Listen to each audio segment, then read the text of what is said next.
প্রথমে আমরা ছোট্ট একটা ডিসকাশন করে নিই যে হজরত ইদ্রিস কাদের কাছে এসেছিলেন আর কাদের বিরুদ্ধে লড়েছিলেন, আর তারপর সুমেরিয়ান টেক্সট নিয়ে আলোচনা করব। প্রথমে হজরত ইদ্রিস নিয়ে কথা বলুন। ओके, तो हज़रत इदरीस के बारे में क्या हमें हज़रत इदरीस के बारे में ये हमने बात क्लियर नहीं की थी कि वो किस कौम पर आए थे, किस कौम से लड़े थे। আর তারপর আমরা যে কথাটা আলোচনা করে থাকি যে হজরত ইদ্রিস যে তিনি পোর্টালসের মাধ্যমে ট্রাভেল করতেন, কিন্তু তার এন্ড কী ছিল, তার শেষ পরিণতিটা কী ছিল। ওকে, প্রথমে আমি আপনাদের বলে দিই সুমাররা আর সুমেরিয়া আসলে কি, যাতে আপনি বুঝতে পারেন আমাদের কাছে ইনফরমেশান বা তথ্যের তিনটি সোর্স আছে যেটা আপনাদেরকে পড়তে হবে। আমরাও সেটাই পড়ছি। একটা হলো তওরাত আর ইনজিল, যা এখন বাইবেল আকারে আমাদের কাছে আছে। তার তিনটে ভার্সান আছে, আপনাকে তিনটেই পড়তে হবে। তবে শর্ত এটাই, এটা মুসলমানদের ওপর হুকুম। কোরআনে পাক যতক্ষণ পড়েননি ততক্ষণ অন্য ধর্মীয় গ্রন্থ পড়বেন না। তাই ডাইরেক্টলি যেন ওই গ্রন্থগুলো পড়তে শুরু করে দেবেন না। প্রথমে আপনি কোরআনে পাক পড়ে এই বিষয়ে ভালো করে কিছু জেনে নিন, তারপর ওই গ্রন্থগুলোকে আপনি রেফারেন্স হিসাবে, হিস্টোরিক্যাল টেক্সট হিসাবে, কারণ ওইগুলো তো আল্লাহরই কিতাব, এটা আমাদের ইমানের অংশ যে কোরআনে বর্ণিত ওই 4টি কিতাবকে আমরা মানব।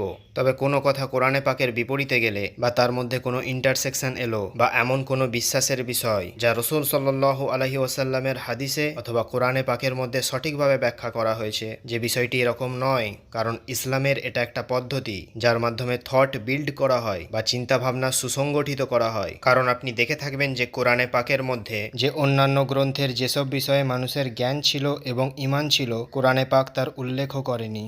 তবে সেই বিষয়গুলো হয়তো এমন ছিল যেগুলো হয়তো বিশ্বাসযোগ্য ছিল না অথবা গ্রন্থকে বিকৃত করা হয়েছে, যার জন্য আল্লাহ তাআলা কোরআনে কারিমের মধ্যে সংশোধন করে বলেছেন যে মানুষের এই বিষয়ে ভুলভ্রান্তি আছে, আপনি তাদের ধারণা সঠিক করে বলে দিন। অমুক বিষয়ের ওপর সঠিক তরিকা এই, সঠিক নম্বর এই, সঠিক আকীদা এই। না হলে এই 4 কিতাবের ওপর আমরা যদি এই বিশ্বাস রাখি যে এই কিতাবগুলিকে তারা পুরোপুরি শেষ করে দিয়েছে, তাহলে আমাদের ঈমান নড়ে ওঠে যে সেই 4 কিতাব তাহলে কোথায়। So we need to believe in this books as Muslims. 1 নম্বর, আমাদের কাছে এই রেফারেন্স আছে। তার 3টি ভার্সান কি কি? এক হলো কিং জেমস ভার্সান, যা 70 অথবা 73-এর কাছাকাছি কিতাব আছে।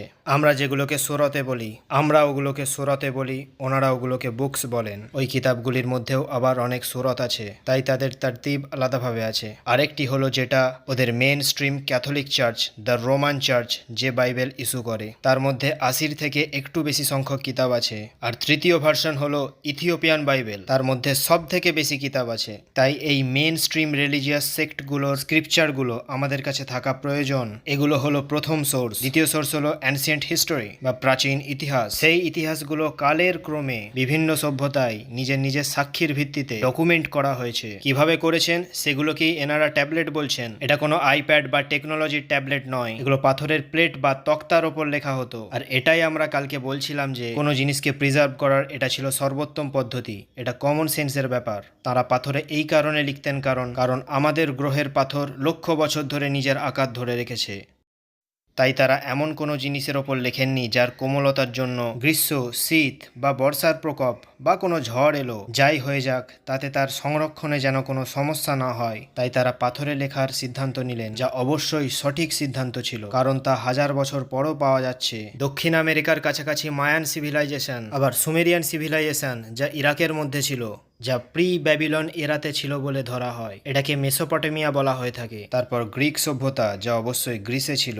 রোমান সভ্যতা ইউরোপের মধ্যে ইটালিতে ছিল। এগুলো খুবই পুরাতন সভ্যতা। এদের টেক্সট আর স্ক্রিপচার আমাদের কাছে আছে। সঠিক কি ভুল তা আলাদা তর্কের বিষয়। সোর্স অফ ইনফরমেশন আমাদের কাছে কোনো না কোনো আকারে আসছে, যেটাকে আমরা ইন্ডিয়ান সিভিলাইজেশন বলি। তা অনেক আলাদা আলাদা ভার্সনে আমাদের কাছে আছে। বিখ্যাত গ্রন্থগুলির মধ্যে বেদ হলো এমন একমাত্র গ্রন্থ যা সব থেকে বেশি টেক্সট আছে। তাহলে এগুলো হলো ইনফরমেশনের দ্বিতীয় সোর্স, যাদের আমরা প্রাচীন ইতিহাসের মধ্যে রাখি। অ্যানসিয়েন্ট হিস্টোরি বলতে 10,000 বা 20,000 বছর আগেকার ঘটনা বোঝায়। এখন বাইবেল আর তোরাহ অ্যানসিয়েন্ট হিস্টোরি নয়। As far as we can tell, এরা 3000 থেকে 4500 বছরের মাঝের টেক্সট। হ্যাঁ, আমরা বাইবেলের বিষয়ে তো বলতেই পারি। এটা 2023, তাই 2023 বছর পেরিয়ে গেছে। তাই বাইবেলের 2023 বছর আর তওরাতের প্রায় 3500 বছর হয়ে গেছে। এখন আমাদের এই বিষয়ে যে ফাইনাল স্টেনসিল বা থার্ড সোর্স অফ নলেজ, তা হলো কোরআন আর হাদিস। এটাই আমাদের স্টেনসিল। এখন কোনো জিনিস যদি এর সাথে যায় বা সহমত পোষণ করে, তাহলে তাকে অ্যাজ ইট ইজ নেওয়া হবে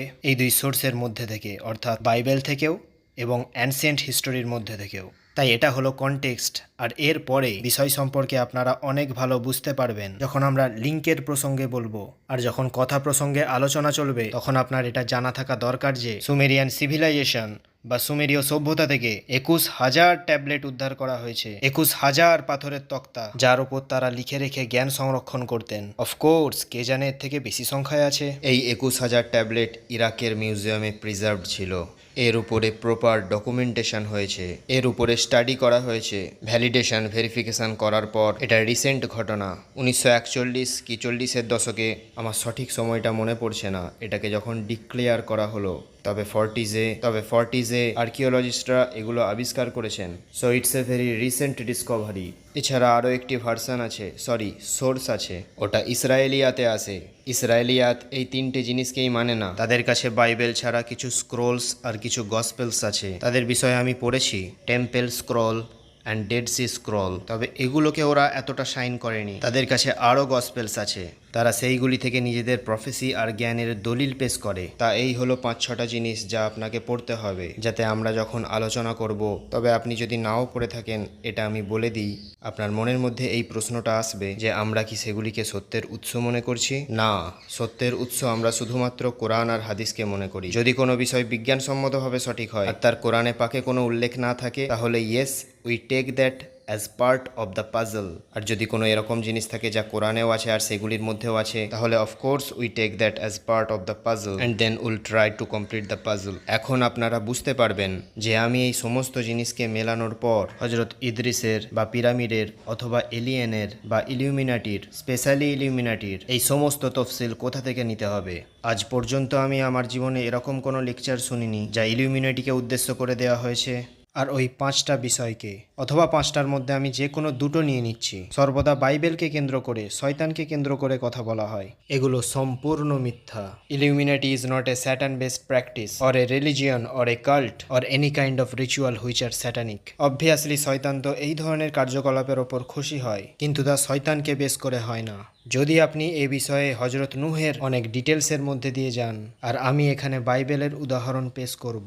বাইবেলে বুক অফ ম্যাথিউজে, বুক অফ নাম্বারসে আর বুক অফ রেভেলেশনে এই 3টের মধ্যেই বড় ক্লিয়ার আয়াত আছে যে দজ্জালের যে যুগ হবে, ওরা তো তাকে অ্যান্টিক্রাইস্ট বলে, আমরা তাকে দজ্জাল বলি। The Antichrist, the time of Antichrist will be exactly the time of নোয়া।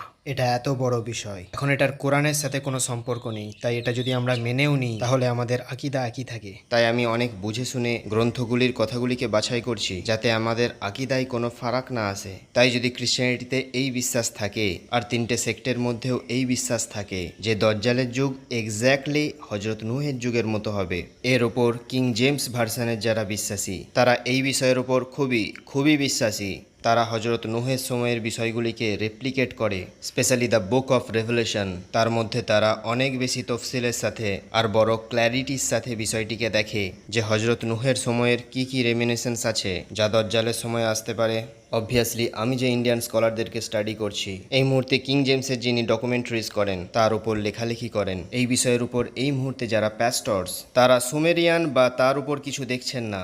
I don't know why, but maybe at some time they will. তা আমি আপনাদেরকে এখানে একটি 4 ডাইমেনশনাল পার্সপেক্টিভ দিচ্ছি। খ্রিস্টানদের কাছে একটি ডাইমেনশন আছে যা বাইবেল থেকে আসে। Obviously they will never believe in the Quran. আমাদের কাছে আছে আলহামদুলিল্লাহ কোরআন আর হাদিস, আর আমাদের কাছে দজ্জালের বিষয়ে যত বেশি হাদিস আছে তা অন্য কোনো নবীর কওমের কাছে নেই, তাই এই বিষয়ে আমরা বেশি জানতে পারি। তাই এই কথা থেকে আপনি এটাও জেনে যাবেন যে এরা হজরত ইদ্রিস, হজরত নূহের ব্যাপারে কেন কথা বলছে, আমাদের সাথে এর সম্পর্ক আছে। আমরা জানি না, হয়তো দজ্জালের সময় সেই ঘটনাগুলিই ঘটবে। আমার দৃঢ় বিশ্বাস সেইভাবেই ঘটবে, কারণ দজ্জালের বিষয়ে যে হাদিসই আছে তাদের প্রত্যেকটা টাইম ট্রাভেলকে নিয়ে, টাইম স্ট্রেচকে নিয়ে, টাইম ডাইলেশনকে নিয়ে, আর হজরত নূহ আর পোর্টালসকে নিয়ে। এখন হজরত নূহের যুগ থেকে খুব পরিষ্কারভাবে বোঝা যায় আমাদের কাছে তো হজরত নূহের যুগের ব্যাপারে বেশি ইলম নেই। আমরা কোরআনে পাক থেকে এটুকুই জানতে পারি যে তখন ঘটনা কি চলছিল। কিন্তু আপনি যদি কোরআনে কারিমের মধ্যেও দেখেন যে সূরার মধ্যে যখন হজরত নূহের উল্লেখ আছে তখন প্রথমে দরজা খোলার বলার কথা উঠে আসে যে আকাশের দরজা খুলে গেল আর নিচে থেকেও পানি আসছে আর উপর থেকেও পানি আসছে, which has a logical well it's an opinion. Of course উলামাদের একমত এই বিষয়ে নেই, তবে তারা বিষয়টিকে এই দৃষ্টিকোণ থেকে এখনো দেখেননি। কিন্তু আমার নিজের একটা মতামত এটা যে, কারণ কোরআনে পাকের অনেকগুলো মুজেজার মধ্যে এটা একটা মুজেজা। এই বিষয়ে সকলে একমত যে যতটা পানি ভূমি থেকে তোলা হয় ততটাই বৃষ্টিপাত ঘটানো হয়। এটা আল্লাহ তাআলার মুজেজাগুলোর মধ্যে একটা মুজেজা। কোরআনে কারিমের মধ্যে এইভাবেই বলা হয়েছে, সায়েন্স বলে 16 ট্রিলিয়ন পানি ভেপার বা বাষ্প হয়ে যায়। এখন আমরা এটা মেটিওরোলজির মাধ্যমে জেনেছি, আর 16 ট্রিলিয়ন পানি বৃষ্টিপাত হয়ে নেমে আসে। এইভাবে তারা কোরআনে পাকের একটি মুজেজা দ্য ওয়াটার সাইকেল অর্থাৎ জলচক্র তার ডিটেলস বর্ণনা দিয়েছে। কিন্তু হযরত নূহের সময় আল্লাহ তাআলা বললেন, আমি নিচে থেকেও পানি বাহির করেছি আবার উপর থেকেও পানি বাহির করেছি। That means it's a totally different water cycle. দুটো জলচক্র একসাথে চলেছিল। তাই এর অর্থ হলো এটা কোনো লোকাল জলচক্র ছিল না, যেক্ষেত্রে পানি সমুদ্র থেকে উঠে বাষ্প হয়। এটা আরও নিচের কোনো পানির উৎস, তা হতে পারে কোনো উষ্ণ প্রস্রবণ, আর উপরের দরজাও খুলে গিয়েছিল। এর যখন কোরআনে পাকে তর্জমা দেখা হয়, সব জায়গায় প্রায় একই তর্জমা যে বৃষ্টি হচ্ছিল, যদিও সেই আয়াতে বৃষ্টি শব্দ ব্যবহার করা নেই, তবে আকাশের দরজা খোলার শব্দ ব্যবহার করা হয়েছে। এটা হযরত নূহের সময়ের বন্যার কথা। যখন বৃষ্টির শব্দই নেই, আপনি কেন তা নিয়ে আসলেন? ये मेरे भी आज तक ये इम्प्रेशन था कि जब अजाब आया था तो बारिश, इतनी बारिश हो गई थी कि वो सैलाब आ गया। लेकिन मैं अब गौर कर रहा हूँ, वाकई में बारिश का तो जिक्र नहीं है, अब पानी का जिक्र है कि सब। জি, একদম ঠিক। না না, বৃষ্টি তো হয়েছিল, কিন্তু সেই আয়াতে উল্লেখ নেই যে আয়াতের আমি কথা বলছি। लिटरली ट्रांसलेशन की गई है, वो बारिश बनता नहीं है लेकिन आसमान से पानी बरसने का ही है। কারণ দুই জায়গায় হযরত নূহের উল্লেখ এসেছে। इट कैन बी कि it was by the way, সূরা কমারের কথা বলা হচ্ছে। আমরা দ্বিতীয়বারও সেই একই কাজ করলাম। রেফারেন্স হলো সূরা কমারের শুরুতেই আপনি জানতে পারবেন যে হযরত নূহের যুগে যখন আকাশের দরজা খুলেছে তখন কি ঘটেছে। তা আমরা বাগধারাগতভাবে জেনেছি যে আকাশের দরজা খুলে গিয়ে বৃষ্টিপাত হয়। তা আকাশের দরজা তো আল্লাহ তাআলা সূরা নাবাতেও খুলেছেন যে আকাশ বহু দরজায় রূপান্তরিত হবে। আবওয়াবা শব্দ ব্যবহার করা হয়েছে। আবওয়াবার অর্থ দরজা। ये सूरह कमर জি, এখনই সূরা কমার খুলে নিন, আমি আপনাদের বলে দিচ্ছি। তবে সূরা নাবার যে নাম তার অর্থই দরজা। এর সাথে বৃষ্টির কোনো সম্পর্ক নেই। উলামারাও এই বিষয়ে একমত যে এখানে বৃষ্টিপাতের কথা বলা হচ্ছে না, কিয়ামতের দিনের কথা বলা হচ্ছে, যে আকাশের সমস্ত দরজা খুলে যাবে। তা যে বিষয়টি আমি আসলে তুলে ধরতে চাইছি, যে দজ্জালের সাথে এর সরাসরি সম্পর্ক এই জন্য আছে কারণ যে যদি আমরা হযরত নূহের যুগে সুমেরিয়ার মাধ্যমে, ইভেন বাইবেলের মাধ্যমেও এই বিষয়টি যদি বিস্তারিতভাবে পড়ি, তাহলে আপনি জানতে পারবেন যে হযরত নূহ দুনিয়াতে তত বছরই ছিলেন যত বছর আমরা দুনিয়ায় থাকি। ওনার 950 বছরের বাকি যত তবলিগ ছিল তা এই ডাইমেনশনের ছিল না। এটা স্পষ্ট করে মানে করা যায়। ঠিক একইভাবে হযরত ঈসা এই বছর 2023 বছরের হয়ে গেছেন। আবার একইভাবে হযরত আদমের বয়স 1000 বছর। আবার হযরত নূহের 950 বছরের দাওয়াত ও তবলিগ, সেখানে আল্লাহ তাআলা তার আসল বয়স বলেনও নি। একইভাবে আসহাবে কাহাফের বয়স 300 বছরের কিছু বেশি। 300 বছর তো তারা শুধুমাত্র গুহার মধ্যে ঘুমাচ্ছিলেন। তা ঠিক একইভাবে হযরত নূহ যেভাবে পশুদেরকে একত্রিত করেছিলেন, তা সমস্ত জন্তু জানোয়ারদেরকে একত্রিত করা এটা মনুষ্য স্তরে সম্ভব নয়। তার জন্য এমন একটা টেকনোলজির ব্যবহার খুবই জরুরি। अच्छा wording, sorry to interrupt you, वो ये है बिस्मिल्लाहिर रहमानिर रहीम फफतहना अब्वाबस समाई बिमाइम मुनहमिर জি, बिल्कुल। তারপরের पढ़िए, আয়াতটা यहीं পড়ে तक নিন। रखें। वफज्जरनल अर्द अयूनन फल्तकल माउ अला এখান থেকে এবার পানি চলে এলো, মাটি থেকে পানি উঠে এলো। যে আর থেকে মা, মার অর্থ পানি। माँ तो पिछली आयत में भी आ गया, लेकिन आई डोंट नो कि एग्जैक्टली बारिश के लिए अरबिक में क्या वर्ड यूज होता জি, তার তর্জমা আপনার সামনে লেখা আছে। है। तर्जमा ये मौदूदी के बारे में ट्रांसलेट कर देता हूँ। तब हमने मूसलाधार बारिश से आसमान के दरवाजे खोल दिए। না, আপনি আরবিটা পড়ুন, আমি বলে দিচ্ছি। फफतहना अब्वाबस ফাফাতাহনার অর্থ খুলে গেল, আবওয়াবা অর্থ দরজা, মা অর্থ পানি। मुनहमिर का इन्होंने तर्जमा जो किया, आई डोंट थिंक सो कि ये बारिश एग्जैक्टली, बट ज़्यादा पानी को कह रहे हैं शायद। জি দেখুন, আমি এমনি বৃষ্টিপাতের বিরুদ্ধে নই। আমি আপনাদের যেটা বলছি যে দরজা যখন খুললো তখন অনেক পোর্টালসও খুলেছে, পানি অন্য কোথাও থেকে এসেছে, বৃষ্টিপাত তো অবশ্যই হয়েছে। আমি আপনাদেরকে যেটা বলছি যে এটা কোনো স্থানীয় জলচক্রের ঘটনা ছিল না, এই পানিটা বাইরে থেকে আনা হয়েছে। না হলে মাটিকে সম্পূর্ণ ডোবানোর জন্য সেই জলচক্রের পানি তো যথেষ্ট নয়, যা স্থানীয় বাষ্প থেকে গঠিত হয়। যতটা পানি আছে ততটাই এই দুনিয়ায় চক্রাকারে আবর্তিত হয়। তা যতটাই বৃষ্টিপাত ঘটুক তাকে তো তো কোথাও থেকে আসতে হবে, তা যতটা উঠবে ততটাই আবার নেমে যাবে, সেক্ষেত্রে মহাপ্লাবন কিভাবে আসবে? অর্থাৎ এতে স্থানীয় বন্যা তো হতে পারে, পুরো দুনিয়াকে ডোবানোর জন্য কোথাও বাইরে থেকে পানি আনা জরুরি। अच्छा, ये कुरान में ये पूरी दुनिया का रेफरेंस मिलता है क्योंकि गांधी साहब ने कहा है कि वो एक खास खित्ते पे आया था। ওটা গামেদি সাহেবের কাছে কোনো বইতে লেখা আছে, কারণ আমাদের কাছে যত বই আছে, কারণ আমাদের কাছে যত কিতাব আছে, তা বাইবেলে যে ঘটনার উল্লেখ আছে, শুধু বাইবেলে নয়, তওরাতে এই বিষয়ে, তওরাতের ডিসোলেশন নামে এই বিষয়ে বিস্তারিতভাবে একটি অধ্যায় আছে। তারপর সুমেরিয়ান টেক্সট, তাও এই বিষয়ে ভরে আছে।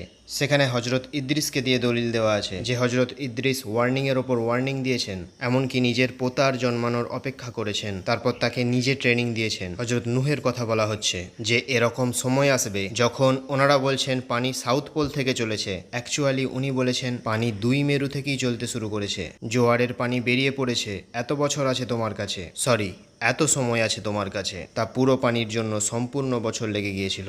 ওই টেক্সটে এটাই লেখা আছে। এখন আমি যেটা বলতে চাইছি যে এখানে বলা আছে ফাফাতাহনা আবওয়াবা, যে দরজা খুলে গেল, এখানে আকাশে সেই দরজাগুলিই খুলেছে যেগুলো সূরা নাবাতে খুলেছিল। এর মধ্যে এটা ভাবনা চিন্তা করা খুবই জরুরি যে স্থানীয় কোনো ট্যাঙ্কের মধ্যে কোনো নির্দিষ্ট পরিমাণ পানি আছে, তাকে যত খুশি রিসাইকেল করা হলেও তা ট্যাঙ্কের বাইরে আসে না, বুঝতে পারছেন?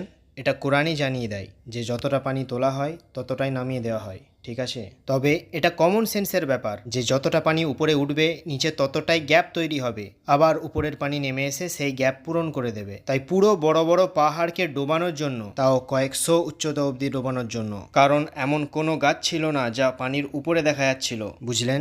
সমস্ত পাহাড় ডুবে গেল। তা পানির লেভেল এতটাই এলো যে পাহাড়কে পাহাড় ডুবে গেল, কারণ হজরত নুহের ছেলে পাহাড়ে চলে গিয়েছিল। তাই এটা কোনো সাধারণ কিছু। গামেদি সাহেব এটা বুঝতে পারছেন না কেন যে লোকাল বন্যায় পাহাড় ডুবে যায় না? কোনো জায়গায় যদি বন্যা আসে, সেই জায়গার সবচেয়ে উঁচু পাহাড় যদি পানির তলায় চলে আসে, তার মানে সেই এলাকায় পানি অতিক্রম করে গেছে, না হলে পাহাড় ডোবা থেকে বেঁচে যেত। যদি লোকাল কোনো বন্যা হতো তাহলে পাহাড় কেন ডুবতো? किसी का सैलाब होता तो पहाड़ से एटलीस्ट ही शुड एडमिट कि उस पहाड़ की टॉप के लेवल तक जितने भी ज़मीन के एरियाज हैं वो तो कम से कम कवर होएंगे। তার মানে তো এটাই যে এলাকা পার হয়ে গেছে।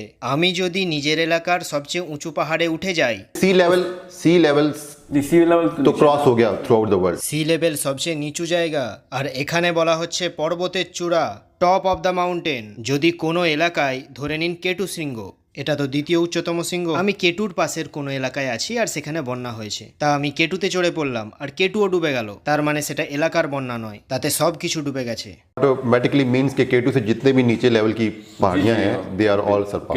কেটু সমেত, তাই না? কারণ পাহাড়ে চড়ে তার ছেলে কি বাঁচতে পারলো? বুঝতে পারলেন? তাই এটা সম্পূর্ণ ভিত্তিহীন কথাবার্তা। আমি এটাকে বোকামো ধরনের কথাবার্তার মধ্যেই গণ্য করব, কারণ এটাকে লোকাল বন্যার মধ্যে ফেলে দেওয়াটা জবরদস্তিমূলক ব্যাপার। अच्छा, बहरहाल तो जी सॉरी नहीं आप कंटिन्यू करें चलें। না, আমি যেটা বলতে চাইছিলাম যে পোর্টালের এই ধারণাকে জলচক্রের মাধ্যমে আপনি খুব সহজে দেখতে পারবেন। अच्छा, एक जो क्योंकि हमारी रिसेंट जितनी भी सेशंस हुए हैं उनमें हमने ख़ास तौर पे जो बात की है वो प्री हिस्टोरिक नेशंस की, जिनका कि कुरान में जिक्र किया गया है। We are actually pointing towards those nation. और फिर अभी आपने एक बात दज्जाल के हवाले से भी की है, तो हमारे लिए यहाँ पे हमारी ऑडियंस के लिए और हमारे लिए भी ये समझना ज़रूरी है कि why are we actually talking about these nations. First of all कि जो अगर एक आम रिलीजियस माइंड सेट रखने वाला बंदा हो या फिर रिलीजियस इंक्लिनेशन वाला बंदा हो या फिर somebody who starts reading Quran, तो उसको जो स्टार्ट मिलेगा वो आदम अलैहिस्सलाम से मिलेगा।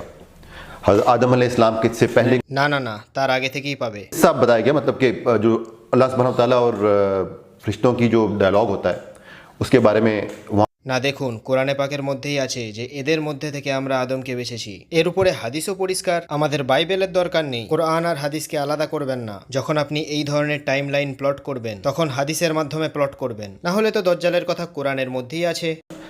একটা কথা আমরা বুঝে নিতে চাই, আমরা যে বিষয়ে কথা বলছি প্রি হিস্টোরিক কন্ডিশনের, এগুলোকে আমরা কিভাবে কোরিলেট করতে পারবো কোরআন মজিদের আয়াতসমূহগুলোর সাথে, আর এগুলোর সিগনিফিক্যান্স কীভাবে বর্ণনা করব, মানে এগুলোর কথা আমরা কেন বলছি। যেমন এর আগেই একটা প্রশ্ন উঠেছিল, আল্লাহ কোরআনে একটা কথা বারবার রিপিট করছেন যে তোমাদের আগে বহু শক্তিশালী জাতি অতিবাহিত হয়ে গিয়েছে।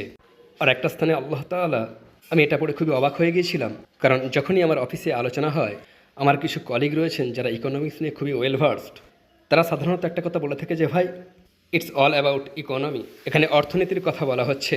আল্লাহ পার্টিকুলারলি একটা শব্দ ব্যবহার করেছেন তোমাদের আগে জাতি অতিবাহিত হয়ে গিয়েছে যারা মাআস এ তোমাদের থেকে শক্তিশালী ছিল, অর্থাৎ তারা শুধুমাত্র অ্যাডভান্সড ছিল না, তারা আমাদের থেকে অনেক বেশি অর্থনৈতিকভাবে স্টেবল ছিল।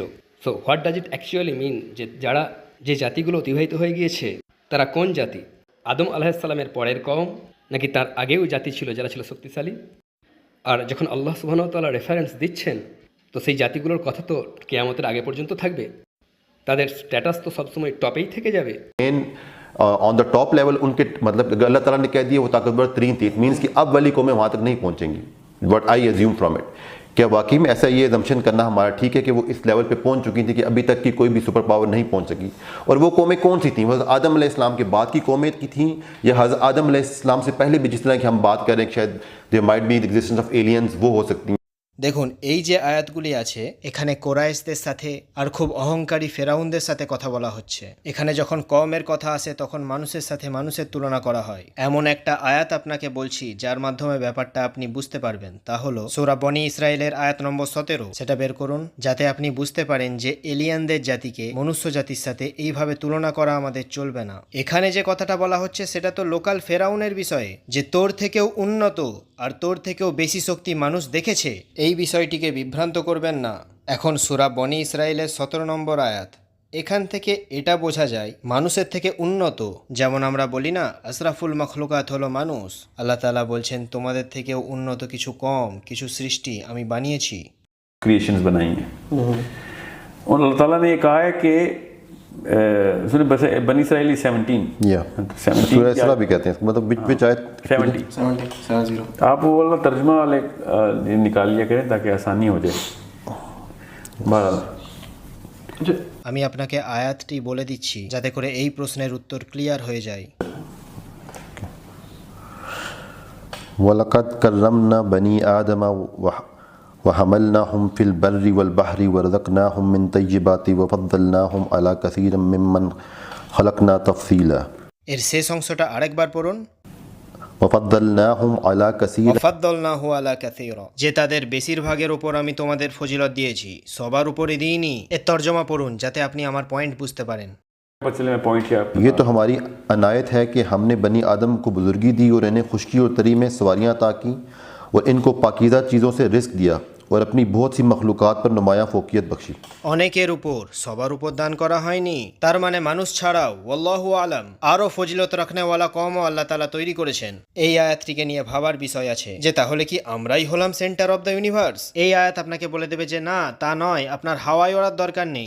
इसमें वो कौमें भी इन्वॉल्व हैं जो कि आउटसाइड प्लैनेट अर्थ एग्जिस्ट करती हैं। জি হ্যাঁ, এটাই হলো ইন্টারস্পিসি আয়াত। যেটা আপনি বলছেন যে বাকি বড় বড় কওমেরা চলে গেছে, তারা ইন্টারস্পিসি নয়, তারা ইন্ট্রা হিউম্যান স্পিসি। যেখানে ফেরাউনকে বলা হচ্ছে যে কিসের অহংকার নিয়ে পড়ে আছিস, তোর থেকে উন্নত আর বড় মানুষেরা চলে গেছে, তারা অহংকার করেনি, তোর এখানে কিসের ডানা গজিয়েছে।